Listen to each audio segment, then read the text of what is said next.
دیگر گفته در مسجد ما یک گروه های آمدن که آدمان را رهگم می سازند، میگویند که از بالای نسکی محض کشید درست است و خیلی گپ‌های دیگر میزنند که این گپ‌ها در ما راست نمی آید.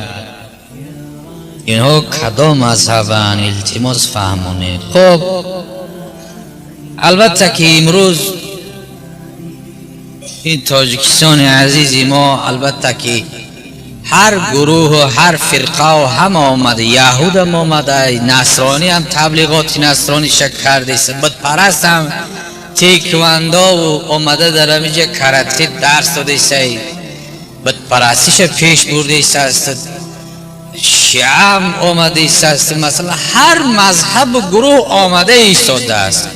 اما ما و شما آگاه باشیم که ماوراء نهر هممان در مذهب ابو حنیفه بودیم و هستیم و این البته که بسیار همه گروه آمده ایستند، لیکن ما و شما الحمدلله که علمای زبردست داریم. تاجیکستان باور کنید که بهترین عالم را دارند، بهترین عالم ها دارند. در تاجیکستان علمای زبردست ما داریم که انشاءالله خیال میکنم در یگان جای خارج مثل علمای بزرگ مواری نیستند. اگر چنده که علما بسیارش مشهور نیستند، اگر چنده که مردم نمیشناسنشان، این مثلا که نشانه اون نیست که کسی که نشناختن یا ندانستنش او علم نداشته باشد. نه، آدم های خاموش هستند. در بین مردم تاجیکستان علمای داریم که گوینده ها اگر 100 سال در پیش تعلیم بگیرن یک حصه علمی رو تمام نمیکنن. هم خیلی علمای بزرگ در تاجیکستان خودمان داریم، علمی همی ها را بگیریم خودمان در همینجا بآموزیم و همین رفتار خودمان رفتن بگیریم. خب مسئله مسح بر جورب، یک حدیث در سنن ابو داود آمدگی است که رسول اکرم مسح بر جوربین مسح کشید هست، لیکن همین حدیث مذهب ما و شما میگوید که جوربی که پیامبر مسح کشید اوخی جوربای ما نیست. که شما اگر اندیشه کنید که میلش گفتگی است پیامبر بر جورب مسح، همین جوربای فبریشنی در زمان پیامبر کجا در زمان پیامبر فابریکه بود هم خیلی نسکی رو میگرفتن میپوشیدن صحابه نبود. این اگر مسح کشیم تر میشود، بعدی ترشنن اگر در تفریقی بپوشیم بوی پلید میکند که نماز خواندن با او درست نیست دیگر اگر مسح کشیم. و همین خاطر در زمانی که رسول اکرم او جورابهاش مسح کشید غفص بود. مذهب ما و شما، مجتهدای ما و شما میگه که اون جورابی که مسح کشیدنش درسته مجلدین باشد، سخین باشد، درشت باشد، غفص باشد. مثل محسی ها را مثلا که مسح میکشیم، موزه را مسح کشیدن درسته، هم موزه لطگی، هم موزه کرزوای، هم موزه مثلا که چی فرقهش که باشه پل سپوشکی را مسح کشیده میشود. خب کتی هایی که بجیله که پا را بپوشونن محکم بپوش مسح کشیده میشود، چیزی که قوتی 3 شب 3 روزه بکنه، با شرطی که تگیو تازه باشه. جوراب هایی که از مردم مثلا پامیر بدخشان میبافن مستحکم بقوت است که ساق دارد، ایتر پوچاله نمیغلطه. اگر تای همون چرم باشه سخت باشه با او مسح کشیدن درست است. اما این جوراب هایی که ما و شما لطگی که میخریم بپوشیم اینها در مسح کشیدن درست نمیشود. اگر چنده که اینا مثلا در پای لیچ شیعه مسح میکشن ما نمیکشیم. ما البته که علما داریم، کتاب داریم، محتاج به یگان چیزی دیگر نیستیم، به یگان گروه دیگر، به یگان بیگانه دیگر محتاج نیستیم. ما همه علما، همه کتاب، بخاری، مسلم، صحیح سته، قرآن، حدیث همه در ما هست. و همین خاطر در این جورابای لطگی تنک مسح نکشیم بلکه پاهاتون بشوین تازه کیخ شروع. خب اگر یگان کسم که مثلا آمد و مسح کشید میلش با او کاردار نشین شما. دیگر مذهبات هست که میکشن در جوراب مسح میخونن، چی گفت نی؟ دیگر گفته است که همین مسئله های معده چویده در دویم تاکید میکنیم شما اهمیت ندید. همون 1 متر جای نمازخونیش میرسه من خوندم بگیر آخی دیگر از او گویه که میخونه یک بینماز شما در راه بدرورین، یک عرخره از عرق خوردن بمونین، یک فاحشه را از زیناکاری بمونین. این مسئله های معده چویده را دیگر اختلاف انداختن این عینی بیعقلی است. اینجا یک حدیث دلیل می‌نم برای ماسک کشیدن بالای جوراب میگن درسته. در کتاب زاد المعاد میگه پیامبر خدا مسح علی الجوربین و نعلین. همین دلیل می‌نم اینجا چی کلمه شون عارف به عقلی شو برای چی باید کتاب زاد المعاد رو نشاب گیرن.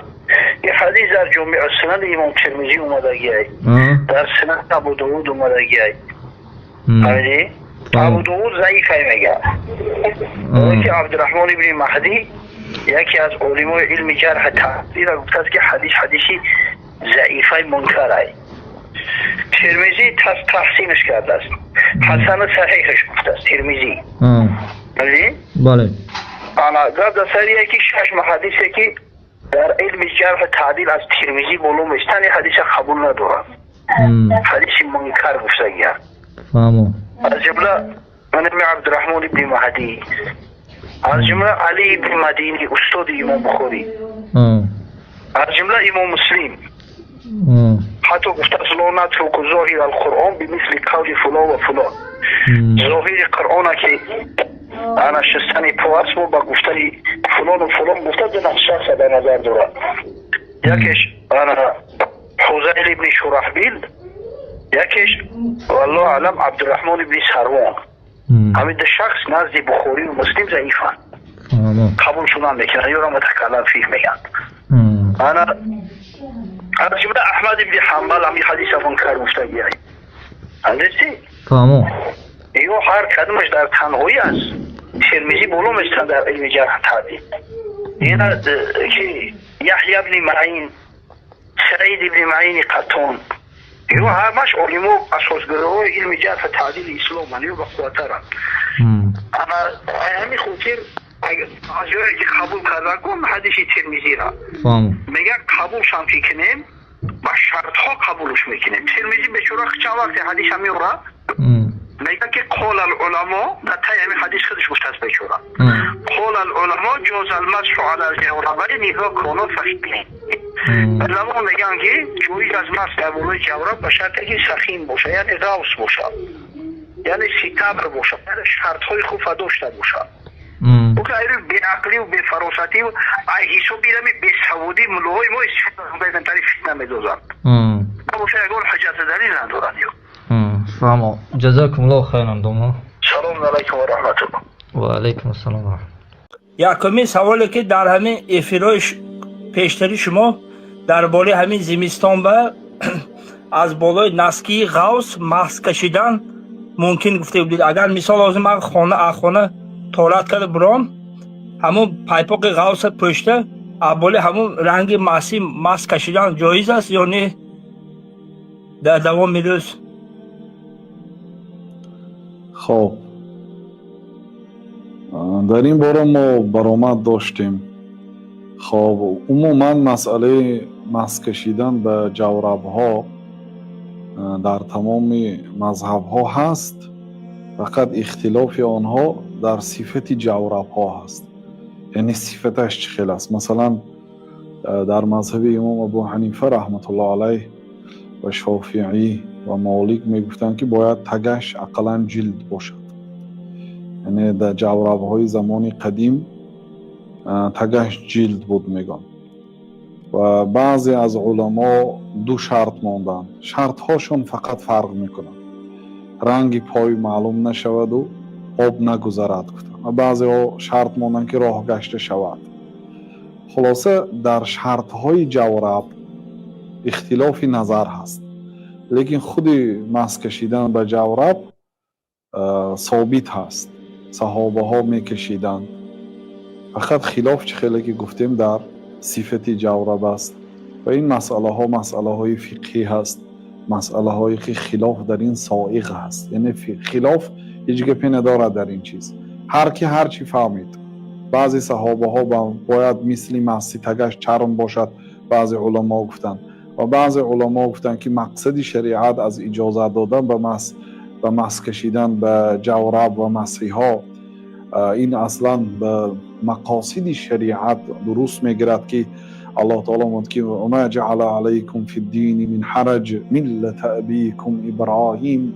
الله تعالی در دین برای شما حرج نکرد، مشقت نگردانید. واقعا در زمستان خاصتا مهاجرهایی که در روسیه یا در عموما در اروپا مهاجرای کاری هستند، در کوچه ها میگردند، طهارت را در جایهای عمومی میکنند، و اون آدم هایی که در کشورهای غیر مسلمان ها زندگی میکنند، اون حاجت خانه و طهارت خانه های آنها فقط برای دستشویی هست. وقتی که ما این چیز رو به چشممون دیدگی هستیم، وقتی که آدم پا میشوید همه به او باید نظر نگاه میکنن، برای آنکه وقتی پا میشوید اون اطرافیانتان خواهید نخواهید تر میشد. در دیار مسلمان ها اینه قبول میکنن، چون که میدونن اینجا طهارت خانه است، طهارت خانه مسجد است، یا مردک طهارت دارد برای اینکه نماز میخواند، این رو درک میکنن. و همان حاجت خانه ها یک کارگر دارد که همون جاها رو پاک میکند، هیچ باکی ندارد. اما در دیگر جاها غضب میکنن، میگن که این برای دستشویی هست، این برای پاشویی نیست، ما در اینجا دست میشوییم، دندان میشوییم، برای چی تو پا میشویی؟ گفته غضب. میخواد جنگ و جنجال بین مسلمان ها و غیر مسلمان ها در اروپا ما با چشممون دیدیم این چیزا. یعنی شریعت این چیزا رو به نظر گرفته آسان کرده است. الله تعالی برای شما دشواری نمیخواد، آسانی میخواد. همین آیات ها و عموم مقصد شریعت، پیامبر صلی الله علیه و سلم به مسیح مس کشیدن، وقتی که در پایشان بود پایشان رو نشستن. امام محمد رحمت الله علیه گفتن که آیدی مس کشیدن به مسیح 40 حدیث هست، یگان شک و شبهه ندارم. بلکه امام طحاوی در کتاب عقیده اهل سنت و الجماعت، خاصتا فقهای مذهب امام ابو حنیفه و صاحبینشان قاضی ابو یوسف و محمد ابن حسن، اینها مسح به مسیح را اجازت میدانستند. گفتن در کتاب عقیده ذکر کردن. برای چی؟ برای آنکه هستن فرقه های گمراهی که به پای لوچ مسح میکشن. این نادرست است. کسی به پای لوچ مسح میکشه او طهارتش باطل است، نمازش هم قبول نیست، طهارتش هم قبول نیست. اما آن چیزی که پیامبر صلی الله علیه و سلم مسح کشیدن، این بر بالای مسحی و جورب بود. لیکن خیلی که گفتیم همون خلاف هست در جورب های زمان پیامبر صلی الله علیه و سلم و جورب های حاضره. آنهایی که گفتن که مقصد شریعت آسانی هست، مقصد شریعت از اجازه دادن به مسح کشیدن به مسحی سبوکی هست، اینا به جورب ها هم اجازه دادند. الله تعالی